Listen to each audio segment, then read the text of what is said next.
बात हो चुकी है।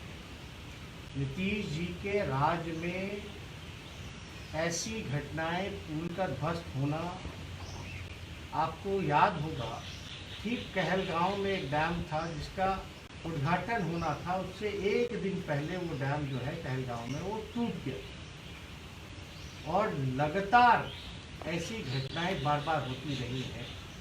264 करोड़ रुपए का तो चूहा 264 करोड़ रुपए का तो चूहा जो है वो जो है बांध को तोड़ देता है। तो हम तो लगातार सवाल उठाते रहे हैं कि नीतीश कुमार जी का जो राज है पूरे तरीके से भ्रष्टाचार का बोलबाला हो चुका है। 8 साल से ये पुल बन रहा है और मात्र 29 दिनों का ही ये पुल जो है रह जाता है, बाकी टूट जाता है। और इसमें पुल ही नहीं टूटा बल्कि जल संसाधन विभाग का जो बांध है वो भी साथ में जो है ध्वस्त हुआ है।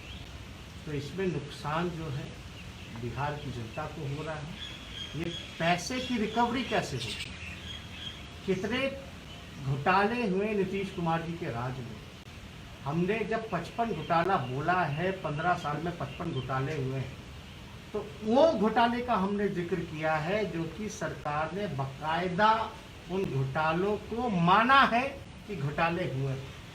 चाहे शौचालय घोटाला हो, सृजन घोटाला हो, 7 निश्चय घोटाला हो, धान घोटाला हो, बियाडा घोटाला हो, बड़े बड़े ऐसे जितने घोटाले लगभग 15 साल में नीतीश कुमार जी ने 55 घोटाले किए।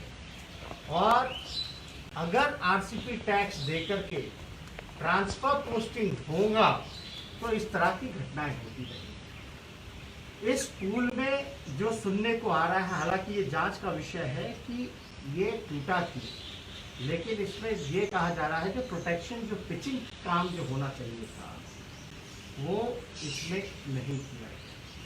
क्या मुख्यमंत्री अपनी वाहवाही लेने के लिए समय से पहले जबरदस्ती जो है इस पुल का उद्घाटन करा पाए, बल्कि ये पुल तैयार नहीं हो पाया। अब 8 साल लग रहे हैं पुल को तैयार करने में, उसमें भी ठीक से पुल तैयार नहीं हो रहा। अब ठीक चुनाव से पहले माननीय मुख्यमंत्री जी को केवल उद्घाटन करना है, इसलिए ये पुल को जो है तैयार किया गया।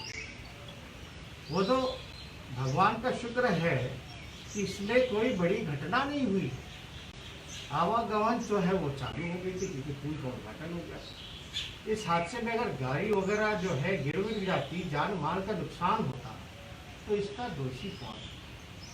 और ये कॉन्ट्रैक्टर को तो सबसे पहले जो वशिष्ठा जो कंपनी है, इसको हम लोग मांग करते हैं कि बिहार सरकार जो है अविलंब तुरंत जो है ब्लैक लिस्ट किया जाए और साथ ही साथ जो 264 करोड़ रुपया जो भ्रष्टाचार में भेंट में चढ़ गया नीतीश जी के नाम पे, उसकी रिकवरी इस कंपनी से की जाए।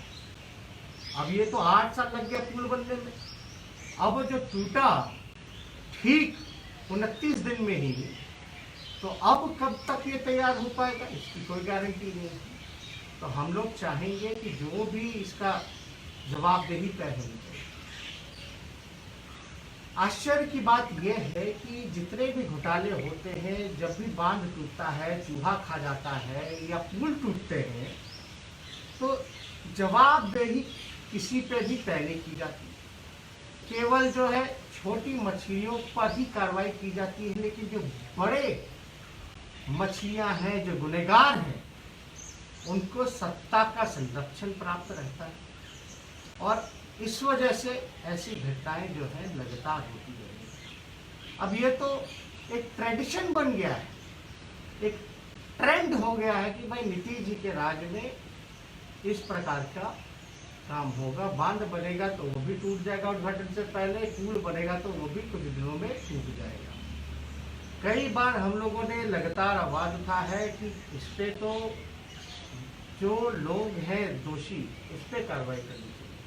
अब ये जांच का विषय है, लेकिन जांच होता भी है तो लटका रहता है।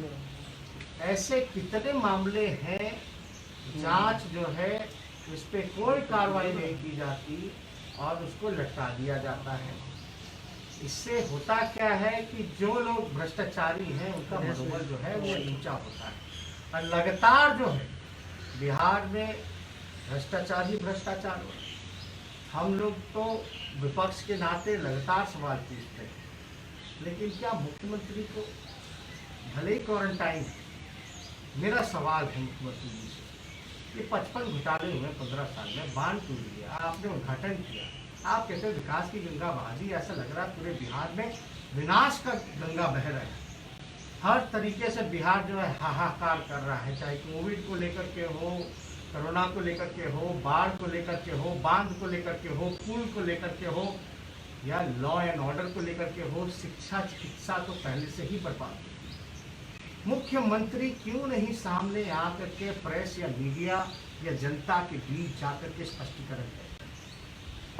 बड़ी अच्छी बात है मुख्यमंत्री जी जो है नेगेटिव आए हैं, लेकिन हम तो चाहेंगे कि मुख्यमंत्री जी वीडियो कॉन्फ्रेंसिंग के माध्यम से प्रेस को संबोधित कर करके इसकी बात बताएं कि कोविड को आप कैसे हैंडल कीजिएगा, जो महामारी फैलती जा रही है।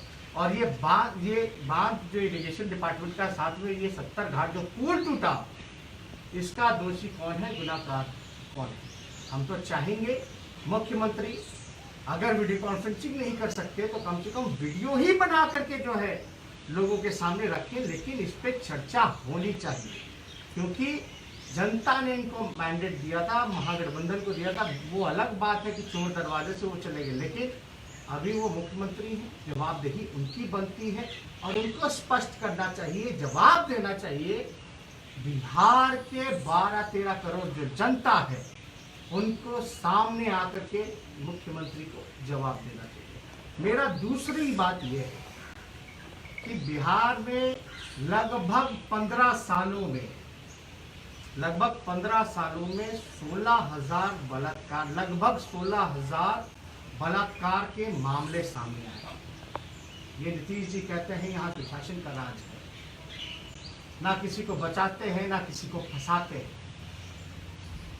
बहुत शर्मिंदगी के साथ हमको ये कहना पड़ रहा है, माथा झुक जाता है कि ये बार बार लॉकडाउन के समय ही अस्पताल सुरक्षित नहीं है।